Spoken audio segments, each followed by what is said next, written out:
আমার চ্যানেলে অষ্টম শ্রেণীর ছাত্রছাত্রীদের আবারও আমি স্বাগত জানাই এবং তাদেরই ইতিহাসটা আমি কন্টিনিউ করছি। ইতিহাসের যে ভিডিওগুলো দিচ্ছিলাম, এটা আজকের এই ভিডিওটা সেটারই পরবর্তী অংশ। এবং আমি যেটা বলতে চাইছি, তাদের ওয়েস্ট বেঙ্গল বাংলা মিডিয়ামে যারা ইতিহাসের স্টুডেন্ট আছে অষ্টম শ্রেণীর, তাদের যে বইতে পঞ্চম অধ্যায়ের ভাগগুলি আমি এখানে, পঞ্চম অধ্যায়ে যা যা আছে সেগুলোই আমি এখানে একটা একটা ছোট ছোট ভিডিও করে করে দিচ্ছি। এবং যারা মনে করছো যে ভিডিও ভালো লাগছে, অবশ্যই সাবস্ক্রাইবটা করে নেওয়া জরুরি। সাবস্ক্রাইব না করলে তুমি কখনোই এই ভিডিওর নোটিফিকেশন পাবে না, তখন কিন্তু মিস করে যাবে, অনেক কিছু মিস করে যাবে। পরে জেনে কি হবে, পরে যদি জানতে পারো কখনো যে ক্লাস এইটের এরকম ভালো কিছু ভিডিও ছিল তুমি দেখতে পাওনি, তখন কিন্তু মুশকিল হয়ে যাবে, তখন কিন্তু তোমার আফসোস করে আর লাভ নেই কোনো। ঠিক আছে? সুতরাং দেখতে থাকো অবশ্যই। যারা পরিচিত, যাদেরকে যারা জানো টানো যে অষ্টম শ্রেণীর স্টুডেন্ট আছে, তাদেরকে জানিয়ে দিও যে এরকম ভিডিও ভালো লাগলে তারা অবশ্যই দেখো। এই হচ্ছে রিকোয়েস্টটা। আর একটা রিকোয়েস্ট আছে যে যদি ভালো লাগে একটা লাইক করো। ঠিক আছে? লাইকটা থাকলে আমরা কি করি, আমরা যারা ভিডিও করছি, যারা এডুকেশন নিয়ে ভিডিও করছি, অনেক এফর্ট দিচ্ছি, ঠিক আছে, তোমাদেরকে জানাচ্ছি, পড়াচ্ছি, তাদের অনেক বেশি মোটিভেটেড হই এই লাইকটা পেলে। এবং কমেন্ট করেও জানাতে পারো যে কেমন লাগছে ভিডিও। যদি কোনো কোয়ারি থাকে, প্রশ্ন থাকে, সেটাও কমেন্ট বক্সে দিও, সেটা আমি দেখে উত্তর বলে দেবো। ঠিক আছে? আজকে আমি যে মানে অংশটি পড়বো, পঞ্চম অধ্যায় পড়াচ্ছি, যে অংশটি পড়বো সেটা হচ্ছে কৃষক ও উপজাতি সমাজের বিদ্রোহ। দেখো, ব্রিটিশরা যখন ভারতে শাসন করতে এলো, ব্রিটিশরা যখন ভারতকে নিজেদের অধীনস্থ করে নিল, ঠিক আছে, সেই সময় তারা প্রথম দিকে না হলেও পরবর্তীকালে বুঝতে পেরেছিল যে ভারতে প্রচুর সম্পদ আছে, এবং সেই সম্পদের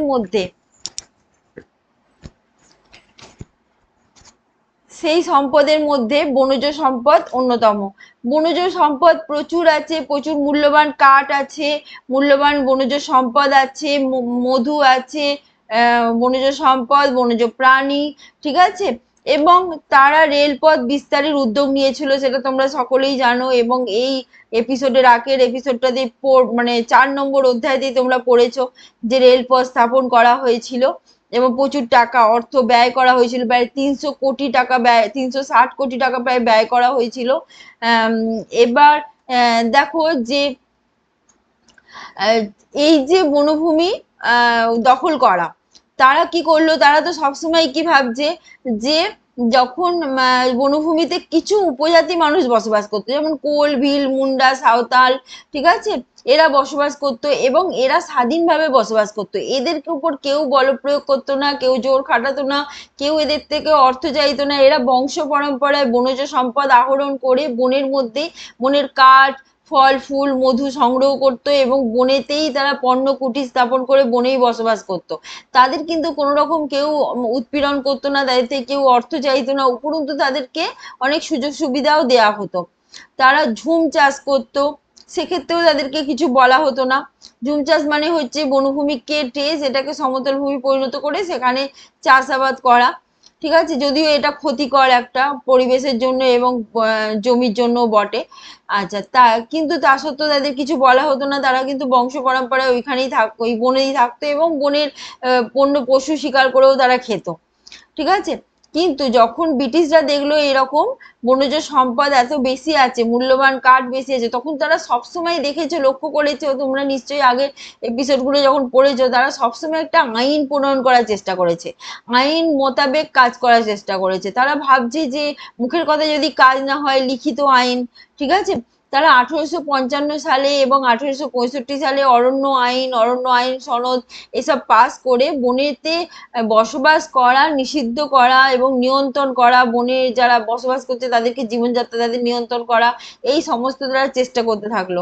বন বিভাগের একজন কর্মী ড্যাটিক বার্নডিস তাকে নিয়ে এলো এবং এই সমস্ত কিছু, যে জার্মান বন বিভাগের কর্মী তিনি, তাকে নিয়ে এসে সমস্ত এই সমস্ত যে বনে যারা বসবাস করছে তাদেরকে নিয়ন্ত্রণ করার কাজ তাদের দিল, বনজ সম্পদ দেখাশোনা করার কাজ তাকে দিল। এবং দেখা যাচ্ছে যে যারা বনে বসবাস করছে তাদের থেকে রাজস্ব আদায় করা, তাদেরকে দিয়ে বেগার শ্রম করানো, তাদেরকে দিয়ে বেগার শ্রম মানে পারিশ্রমিক না দিয়ে শ্রম করানো, রেলপথ স্থাপনের কাজে তাদের নিযুক্ত করা, তাদেরকে খ্রিস্টান ধর্মাবলম্বী করে দেয়া, তাদের যে সংস্কৃতি আছে, তাদের যে কালচার আছে, সে সমস্ত তার ধর্মীয় অনুষ্ঠান আছে, সে সমস্ত করতে তাদের বাধা দেয়া, ঠিক আছে? এই সমস্ত কিছু তাদের তাদের ওপরে পীড়ন চলতে থাকলো, শোষণ পীড়ন চলতে থাকলো। এবং এই ব্রিটিশদের সঙ্গে হাত মেলালেন মহাজন, জমিদার, ঠিক আছে, এরা, এবং ধনী কিছু সম্প্রদায়ের মানুষও হাত মেলালেন। এবং কখনো দেখবে ভারত, তুমি যদি এই অধ্যায়টি পড়ো তাহলে দেখতে পাবে যে উচ্চবিত্ত উচ্চ শিক্ষিত মানুষেরা কিন্তু এই সমস্ত কৃষক বিদ্রোহেতে অংশগ্রহণ করেনি তেমন ভাবে, ঠিক আছে? তাদেরকে গুরুত্ব দেয়া, তাদের পাশে গিয়ে দাঁড়ানো প্রথম দিকে তো একদমই করেনি, ঠিক আছে? এরকম 18 শতকের শেষে এবং ঊনবিংশ শতকের যে শুরুতে, 18 শতক মানে হচ্ছে 1701 থেকে 1799, 18 শতক, এবং 19 শতক মানে হচ্ছে 1801 থেকে 1899, 19 শতক। এই সময় কি হলো, ব্রিটিশ প্রশাসনরা ভূমি রাজস্ব আদায়ের জন্য নানা রকমের রদবদল করেছিল, ঠিক আছে? আমরা দেখেছি মহলারি ব্যবস্থা, রাজস্ব নেয়ার জন্য রায়তওয়ারি ব্যবস্থা, ঠিক আছে, 10 সালা বন্দোবস্ত, 5 সালা বন্দোবস্ত, চিরস্থায়ী বন্দোবস্ত, এই সমস্ত কিছু কিন্তু কৃষকদের ওপর চাপ পড়েছিল, ঠিক আছে? তার ফলে দেখা গেল যে ভারতীয় যে উপমহাদেশে বিভিন্ন অংশে কৃষক বিদ্রোহ দানা বেঁধেছিল, ঠিক আছে? প্রচুর কৃষকেরা বিদ্রোহ করেছিল, অবশ্যই কৃষক বিদ্রোহ কিন্তু অনেক নেতা নেত্রী আছে তারা সাথ দিয়েছিল, ঠিক আছে, তারা সঙ্গে তাদেরকে সাহায্য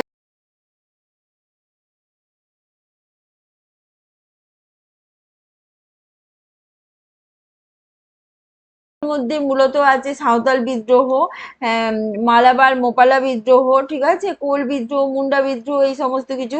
সাঁওতাল বিদ্রোহ যেটা হয়েছিল সাঁওতালদের ওপরে, সাঁওতাল একটা জাতি, উপজাতি, তাদের ওপরে জমিদার, ইজারাদার এবং মহাজনরা, ইজারাদার মানে যারা জমি মানে কিছুদিনের জন্য নিজেদের কাছে রাখে এবং তার বিনিময়ে টাকা দেয়, তারা ইজারাদার।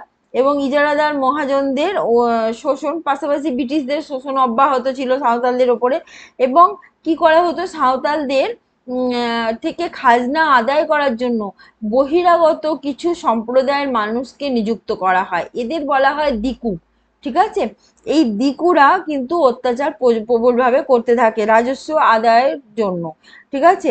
এবং এছাড়া এই যে মানে সমস্ত কিছু থেকে সাঁওতালরা একটা সহজ সরল সাবলীল জীবনযাপনে অভ্যস্ত ছিল, তারা হঠাৎ করে ব্রিটিশ মহাজন, জমিদার, ইজারাদার এবং দিকুদের যে অত্যাচারের মুখে পড়লো তাতে তারা ভয়াবহ অবস্থার শিকার হলো।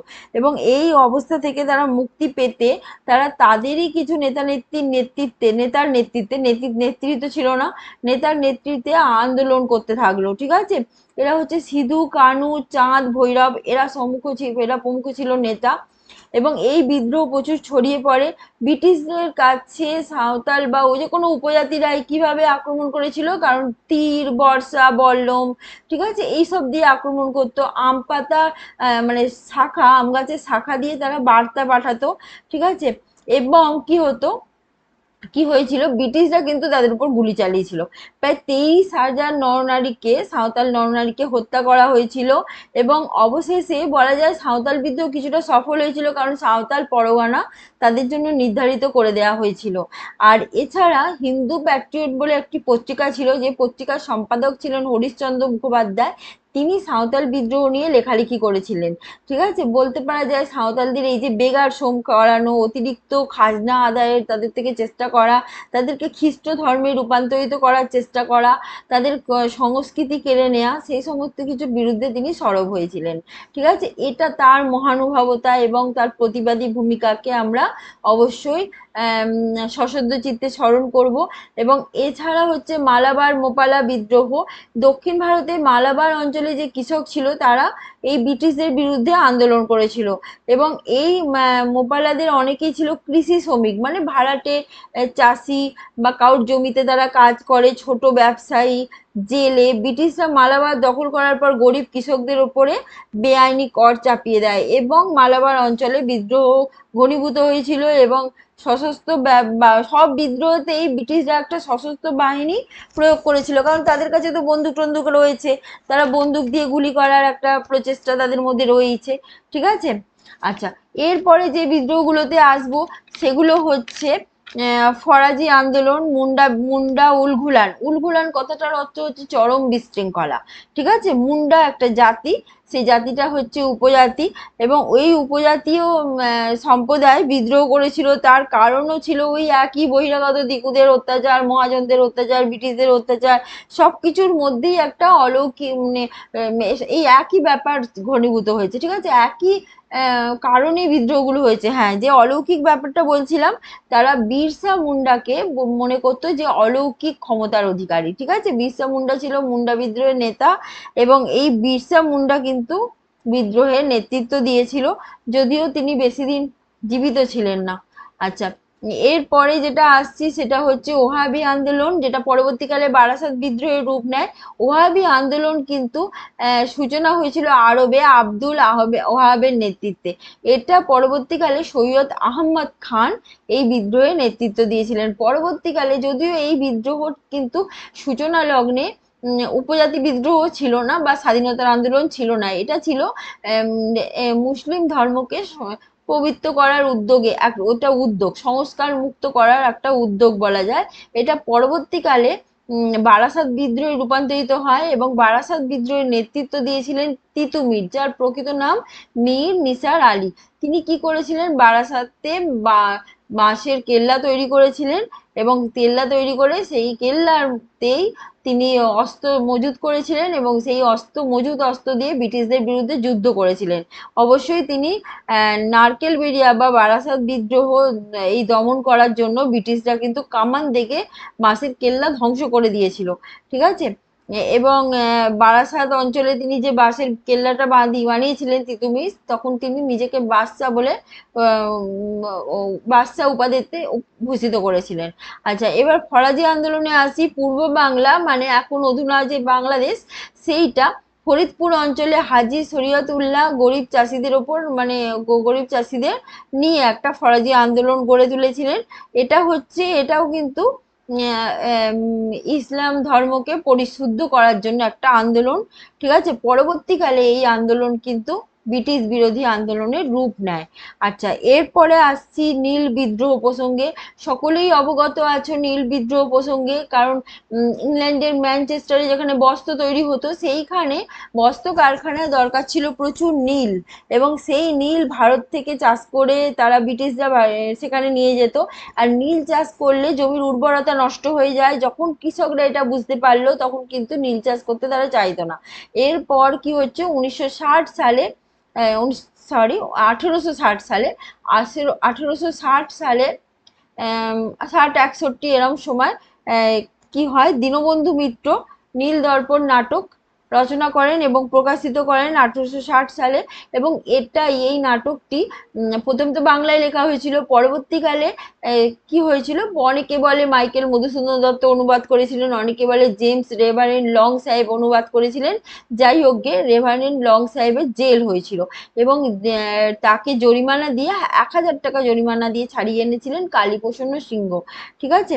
এবং এই নীল চাষিদের কথা সবিস্তারে, নীল চাষিদের পক্ষ অবলম্বন করে নীল করদের বিরুদ্ধে সরব হয়ে লেখালেখি করেছিল সোমপ্রকাশ পত্রিকা, হিন্দু প্যাট্রিয়ট পত্রিকা। হিন্দু প্যাট্রিয়ট পত্রিকা হরিশ্চন্দ্র মুখোপাধ্যায়ের কথা আমি আগেই বললাম, যে তিনি সাঁওতাল বিদ্রোহ নিয়ে লেখালেখি করেছেন। তিনি কিন্তু নীল বিদ্রোহ নিয়ে প্রচুর লেখালেখি করেছেন এবং সরব হয়েছিলেন। তাহলে বলা যায় সোমপ্রকাশ পত্রিকা, সোমপ্রকাশ দ্বারকানাথ বিদ্যাভূষণের এটা সম্পাদনায় সোমপ্রকাশ, হিন্দু প্যাট্রিয়ট হরিশ্চন্দ্র মুখোপাধ্যায়ের সম্পাদনায়, এবং নীল দর্পণ নাটক, এই নীল দর্পণ নাটক রচনা করেছিলেন দীনবন্ধু মিত্র।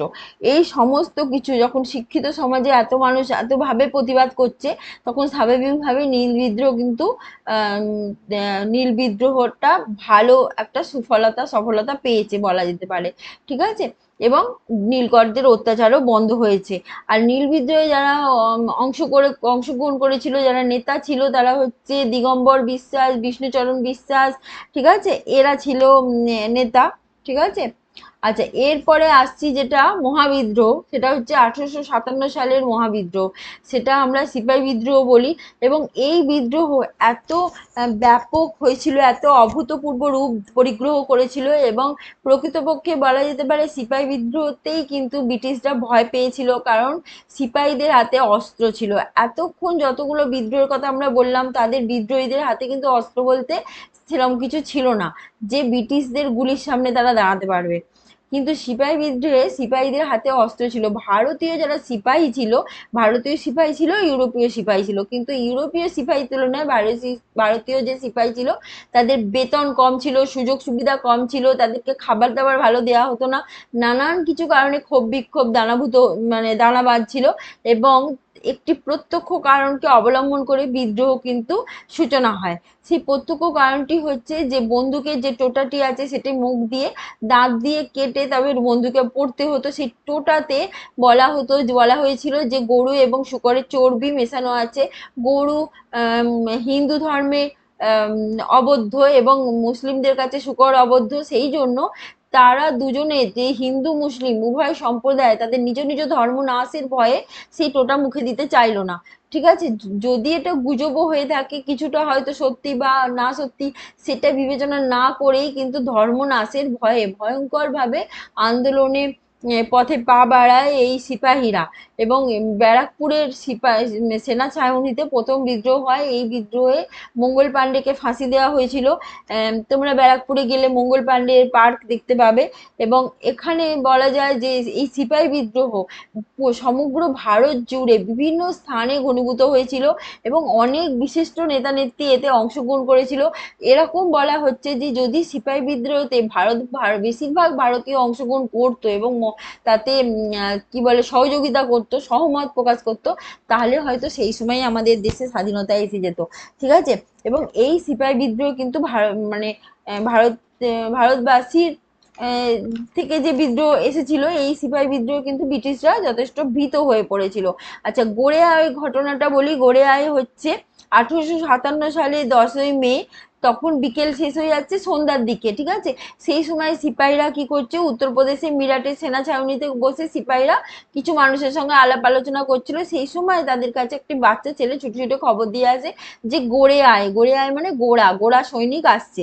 এবং তারা মনে করে যে গোড়া সৈনিক, এর আগে আগের দিনে কি হয়েছিল, 85 জন সিপাহীকে জেলে আটক করেছিলেন কলোনেল কারমাইকেল। সেই জন্য তাদের আবার ধরতে আসছে, এরকম একটা আভাসী ইঙ্গিতে তারা হয়তো বুঝতে পারছিল। সেই জন্য ভুল ভুল বোঝাই হয়েছিল এটা।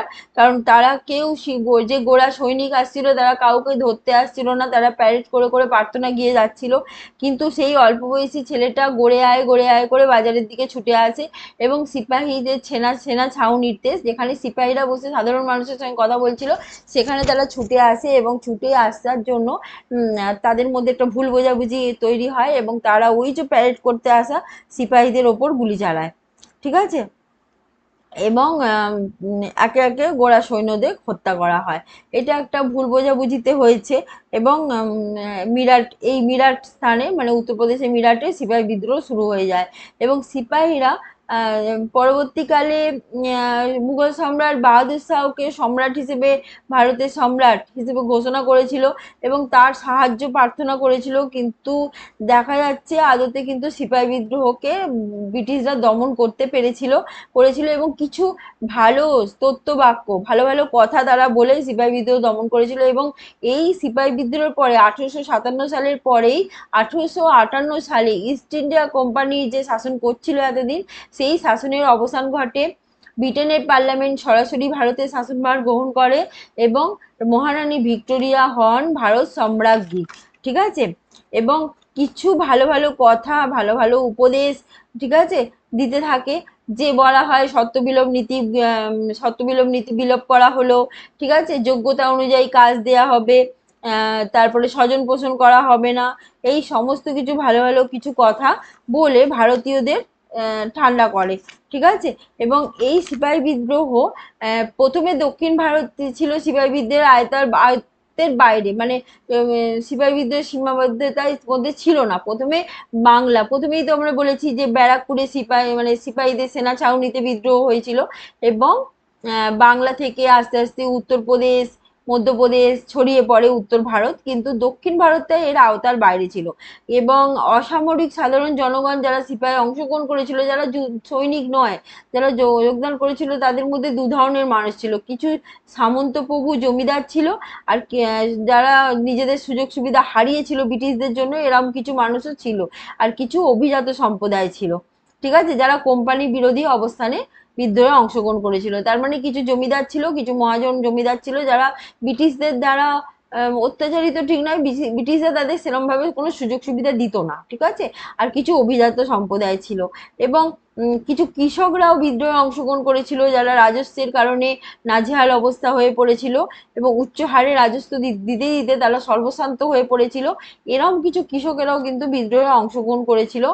আর কিন্তু দেখা যেতে পারে বিদ্রোহ কিন্তু গণবিদ্রোহ হয়ে ওঠেনি, কারণ সার্বিকভাবে সমস্ত প্রায় বেশিরভাগ মানুষ কিন্তু অংশগ্রহণ করেনি, কিন্তু বেশ কিছু মানুষ এই বিদ্রোহে সামিল হয়েছিল বলা যেতেই পারে, ঠিক আছে। যেমন জমিদার সামন্তবাবুরা অংশগ্রহণ করলেও সব জমিদার সব সামন্তবাবু কিন্তু অংশগ্রহণ করেনি, ঠিক আছে। যারা ব্রিটিশদের প্রধানত ছিল, ব্রিটিশদের সুযোগ সুবিধা ভোগী ছিল, তারা কিন্তু অংশগ্রহণ করেনি। যারা মনে করেছিল সিপাহী বিদ্রোহে অংশগ্রহণ করলে ধর্ম নাশের ভয় থাকবে, হিন্দু মুসলিম উভয় সম্প্রদায় রয়েছে, কাদের পক্ষ অবলম্বন করবে, বা সেরম কিছু যদি ধর্ম সংকট দেখা দেয়, এরম ধর্মভীরু মানুষেরা কিন্তু অংশগ্রহণ করেনি, ঠিক আছে। এবং যারা ভীতু কাপুরুষ সেরম তো হতেই পারে, তারা তো অংশগ্রহণ করেইনি সিপাহী বিদ্রোহে, কারো কোনো ঝামেলাই যেতে চায়নি। কিন্তু যে ঘটনা ঘটেছিল, মুঘল বাদশাহ ও লালকেল্লা দেওয়ানি খাসে বসে শাসন চালাতেন, এবং সেখানেই এই যে দ্বিতীয় বাহাদুর শাহ জাফরকে বিচারে বসানো হয়েছিল। 82 বছরের বৃদ্ধ তাকে দাঁড় করিয়ে রাখা হয়েছিল প্রায় 1.5 ঘন্টা ধরে। তারপর তাকে বিচার করা হয়, এবং অবশেষে তাকে রেঙ্গুনে নির্বাসিত করা হয়। এইটা মানে কেন করা হয়েছিল, কারণ যেহেতু তিনি সিপাহীদের মানে সহযোগিতা করবেন কথা দিয়েছিলেন, সিপাহীরা তাদের কাছে গিয়েছিল, এবং সিপাহীদের কাছে তারা সহযোগিতা করবে বলে আশ্বাস দিয়েছিল। এবং সিপাহীরা মনে করতো যে ব্রিটিশ শাসনে তাদের ধর্ম এবং বিশ্বাস দুটোই নষ্ট হয়ে যাবে, সেই জন্য তারা আপ্রাণ এই বিদ্রোহেতে সামিল হয়েছিল। এবং পরিশেষে দেখা গেছে যে একটা শাসন ব্যবস্থার রদবদল ঘটে গেল, ঠিক আছে। শাসন ব্যবস্থার রদবদল বলতে মহারানী ভিক্টোরিয়া এলেন ভারত সম্রাজ্ঞী হয়ে। তাছাড়া দেখা গেছে যে ইস্ট ইন্ডিয়া কোম্পানি শাসনের অবসান ঘটলো, এবং ব্রিটেনের পার্লামেন্ট সরাসরি ভারতের শাসনভার গ্রহণ করলো। মানে যত কিছু ব্রিটেনের পার্লামেন্ট থেকেই হবে, তারাই কর্মচারী পাঠাবে, তারাই লর্ড পাঠাবে। এবং দেখা গেছে যে এই যে আরেকটি পদ তৈরি হলো, যেটা হচ্ছে গভর্নর জেনারেল, এই পদটি তুলে দিয়ে এখানে ভাইসরয় পদটি তৈরি করা হলো, এবং ভারতের প্রথম এখানে ভাইসরয় পদ নিযুক্ত করা হলো, ঠিক আছে। ভাইসরয় পদটি এখানে সৃষ্টি করা হলো। তাহলে প্রথমে কি ছিল, গভর্নর জেনারেল, এবং গভর্নর জেনারেল তুলে দিয়ে ভাইসরয় পদটি করা হলো। এটা 1857 সাল থেকেই এটা চালু হয়ে গেল, এবং এটা লর্ড ক্যানিং ছিলেন প্রথম ভাইসরয়। তিনি 1858 খ্রিস্টাব্দে 1 নভেম্বর থেকে ভারত শাসন আইন অনুযায়ী তিনি শাসন করতে শুরু করলেন। কিন্তু ভারতের রানী হলেন রানী ভিক্টোরিয়া, ঠিক আছে।